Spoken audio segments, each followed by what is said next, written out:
মাত্র একটা নিয়মে আমি আজকে তোমাদের চেঞ্জিং সেন্টেন্সের অ্যাসার্টিভ থেকে এক্সক্লামেটরি এবং এক্সক্লামেটরি থেকে অ্যাসার্টিভ সেন্টেন্সের রূপান্তরটা একদম সহজে ক্লিয়ার করে দিব। তোমাদের বোর্ড পরীক্ষায় কিন্তু প্রতি বছর প্রত্যেকটা বোর্ডেই এই অ্যাসার্টিভ থেকে এক্সক্লামেটরি এবং এক্সক্লামেটরি থেকে অ্যাসার্টিভ সেন্টেন্সের রূপান্তরটা এসেই থাকে। সো খুব সহজ, একদম পানি পানি করে দিব। দেখো ক্লাসটা একটু মনোযোগ দিয়ে করো তো ক্লিয়ার হয়ে যাবে। দেখো টেবিলটা হচ্ছে এই, জাস্ট এই টেবিলটা একদম সহজ, জাস্ট এই টেবিলটা মনে রাখলে তুমি ইজিলি পারবা। আমি আরো সহজে বুঝিয়ে দিচ্ছি। দেখো টেবিলটা দেখে ভয় পাওয়ার কিছু নাই।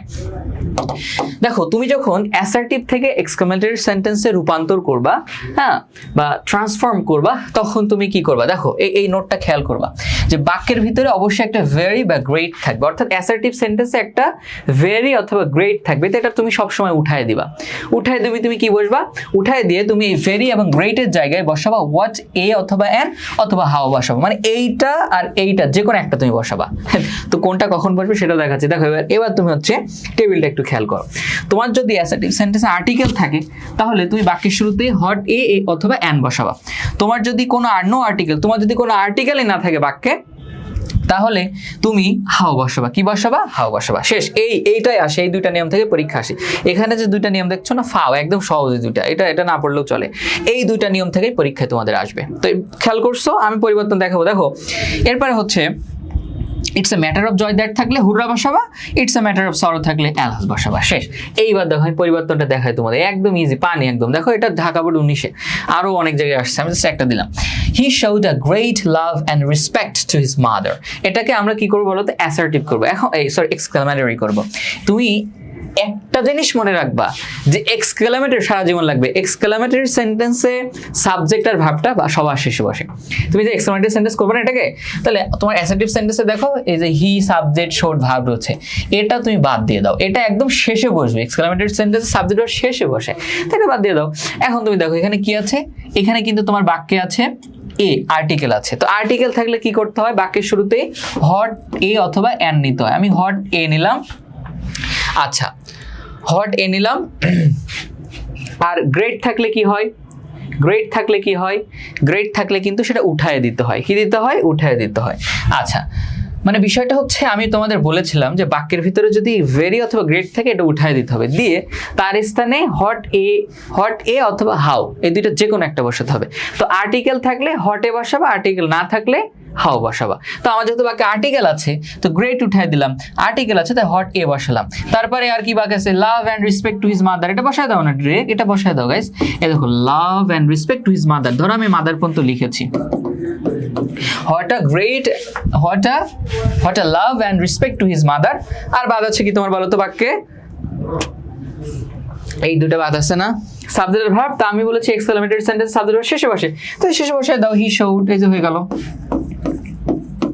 দেখছো এই যে এক্সক্লামেটরি সেন্টেন্স না, এই জন্য একটা বিস্ময়বোধক এক্সক্লামেশন মার্ক দিতে হবে। So what a love and respect to his mother he showed. দেখছো কত সহজে হয়ে গেল। এবার দেখো অ্যাসার্টিভকে এক্সক্লামেটরি করবো। কি বলতেছে এখানে? The train runs very fast. আচ্ছা তুমি এই বাক্যটা দেখো, the train subject runs verb, এটা তো শেষে বসবে কারণ এক্সক্লামেটরি সেন্টেন্স সাবজেক্ট ভার্ব শেষে বসে। তো আর বাদ আছে কি? দেখো এখানে ভেরি ফাস্ট, এটা আছে। আচ্ছা ভেরি থাকলে বাক্য ভেরি উঠায় দিতে হয়। এখন এই বাক্যে কোনো আর্টিকেল আছে? বাক্যে কোনো আর্টিকেল নেই, তো আর্টিকেল না থাকলে কি নিতে হয়? হাউ নিতে হয়। আর্টিকেল থাকলে কি নিতে হয়? হট, এ নিতে হয়। আর্টিকেল যেহেতু নাই তাই হাউ নিলাম। আর বাদ আছে কি এখানে? ফাস্ট, তো হাউ এর পরে ফাস্ট বসে দাও, হাউ ফাস্ট। আর বাদ আছে কি তোমার ওই যে সাবজেক্ট আর ভার্বটা, তো এক্সক্লামেটরি সেন্টেন্সের শেষে বসে, এই যে শেষে বসে দাও দ্য ট্রেন রানস। শেষ। তাহলে how fast the train runs, এটা এফ এর মধ্যে হয়ে গেল, সরি। আচ্ছা এখন এটা করো অ্যাসার্টিভ থেকে সহজ। দেখো it's a matter of joy থাকলে কি হয়? জয়টা থাকলে হুররা বসাতে হয়। হুররা বসাতে দাও না, এটা সহজ, এটা পরীক্ষা আসে না।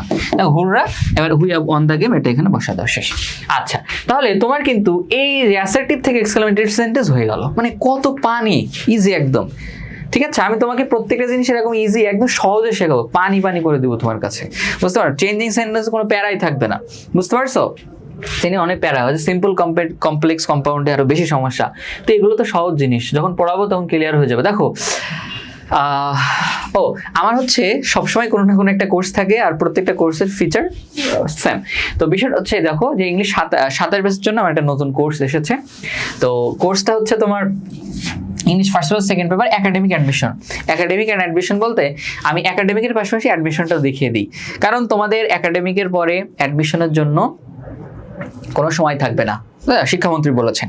তুমি যদি এখন থেকে প্রিপারেশন নিয়ে নাও তাহলে ঢাকা বিশ্ববিদ্যালয়ে চান্স পাওয়ার স্বপ্নটা মিস হয়ে যাবে। আর ঢাকা বিশ্ববিদ্যালয়ে চান্স পাওয়ার যে ব্যাপারটা, এটা হচ্ছে লাইফে একবারই, ঢাকা বিশ্ববিদ্যালয় জীবনে একবারই। সো মিস করলে মিস, তো এই রিস্ক নেওয়া যাবে না। তোমাকে এখন থেকেই প্রিপারেশন নিতে হবে। তুমি মনে করো যে ওই শেষে পাবো সময়, ওই সময় পড়ে নিবো, ভাই তুমি ভুল করতেছো, বোকার স্বর্গে বাস করতেছো। তুমি যদি রিয়েলি ঢাকা বিশ্ববিদ্যালয়ে পড়তে চাও, এই হাজার হাজার লক্ষ লক্ষ স্টুডেন্টের ভিতর থেকে তোমাকে যদি একটা সিট দখল করতে হয়, তাহলে তোমাকে এখন থেকে প্রিপারেশন নিতে হবে। তো এই প্রিপারেশনটা আমি তোমাকে দেখাবো। দ্বিতীয় হচ্ছে যে তুমি যদি একেবারে ইংলিশে লো লেভেলের স্টুডেন্ট হও, দুর্বল স্টুডেন্ট হও, জিরো হও, তোমাকে আমি A+ পাওয়ার উপযোগী হিসেবে গড়ে তুলবো। দ্বিতীয় হচ্ছে তোমাকে ঢাকা বিশ্ববিদ্যালয়ে চান্স পাওয়ার মতো কনফিডেন্ট হিসেবে গড়ে তুলবো। আর এই কোর্সের টোটালি তুমি অনেক কিছুই পাচ্ছ, আমি একটু বলতে পারতেছি না। ইংলিশ ফার্স্ট সেকেন্ড পেপার একদম বেসিক থেকে ধরে ধরে ভেঙে ভেঙে প্রত্যেকটা ওয়ার্ড গ্রামার পড়াবো। আচ্ছা, আর ফ্রি হ্যান্ড রাইটিং হচ্ছে রেকর্ডেড কোর্সটা, কিন্তু তুমি তো টোটালি ফ্রিতে পেয়ে যাচ্ছ। ওকে, আচ্ছা, তো চাইলে তোমরা কোর্সে ভর্তি হয়ে যেতে পারো। কোর্স ফি হচ্ছে 2000 টাকা, অফার হচ্ছে 1100 টাকা। খুব দ্রুত ভর্তি হয়ে যাও গাইজ, অনেক ভালো কিছু থাকছে এই কোর্সে ভর্তি হলে। তুমি জীবনে আসে না, অনেকে বিভিন্ন কোর্সে ভর্তি আফসোস করে, আমার কাছে এসে আফসোস করে, ভাই একটা কোর্স কিনছিলাম, আমার টাকাটা মার গেছে, ভাই ভালো করে পড়ায় না, খেলা যায় না। যাই হোক, তুমি এই কোর্সে ভর্তি হলে কখনো এইরকম হতাশাজনক কথা হতে তোমার বলা লাগবে। আচ্ছা, দ্বিতীয় হচ্ছে তুমি চাইলে EBI 1699 টাকায় এই কোর্স, কোথায় গেল, 1699 টাকায় কিন্তু আমাদের EBI এর ফুল কোর্সটা তুমি পেয়ে যাচ্ছ। হ্যাঁ, বাংলা, ইংরেজি এবং ICT। আচ্ছা, এখন হচ্ছে আমরা পরে যাই। দেখো আরেকটা টিপ, এবার হচ্ছে তুমি যদি অ্যাসার্টিভকে দেখো, এক্সক্লামেটরি সেন্টেন্সকে যদি অ্যাসার্টিভ করো, আগে শিখলাম অ্যাসার্টিভকে এক্সক্লামেটরি সেন্টেন্স করা, আর এখন হচ্ছে এক্সক্লামেটরি সেন্টেন্সকে অ্যাসার্টিভ করা। নিয়মটা উল্টায় দাও জাস্ট, আর কিচ্ছু না, নিয়মটা জাস্ট উল্টায় দাও আর কিচ্ছু না। তাও একটু দেখাই দিই, যদি আমার না পারো নিজেরা একটু দেখেন, নিয়মটা উল্টে দিলে হচ্ছে। দেখো এই যে সিরিজটা কি, বাক্য থেকে হট, এ, অ্যান অথবা হাউ উঠিয়ে দিতে হবে। সহজ জিনিস, আগে ভেরি গ্রেট উঠাইছো, এখন হচ্ছে তুমি উঠাবা হট, এ অথবা অ্যান। উঠাই কি বসাবা, তুমি সেখানে বসাবা ভেরি এবং গ্রেট, তাই না? নিয়ম উল্টে গেছে। এখন এক্সক্লেমেটরি সেন্টেন্সে যদি আর্টিকেল থাকে, তাহলে তুমি সে অ্যাসার্টিভ সেন্টেন্সে ভেরি অথবা গ্রেট নিবা। যদি আর্টিকেল না থাকে, তাহলে অ্যাসার্টিভ সেন্টেন্সে তুমি ভেরি নিবা। ওই যে নিয়ম উল্টে গেছে আর কি। হুররা থাকলে it's a matter of joy that, alas থাকলে it's a matter of sorrow. আচ্ছা গাইস, এবার হচ্ছে আমরা একটু প্র্যাকটিস করে আসি। দেখো এক্সক্লামেটরি সেন্টেন্স, এটাকে আমরা অ্যাসার্টিভ করব। আগের গুলোই সব সেম। এখন অ্যাসার্টিভ সেন্টেন্সের গঠন প্রণালী কি মনে আছে? অ্যাসার্টিভ সেন্টেন্সের গঠন প্রণালী কি বলো? একটা বাক্যের নরমাল গঠন প্রণালী কি?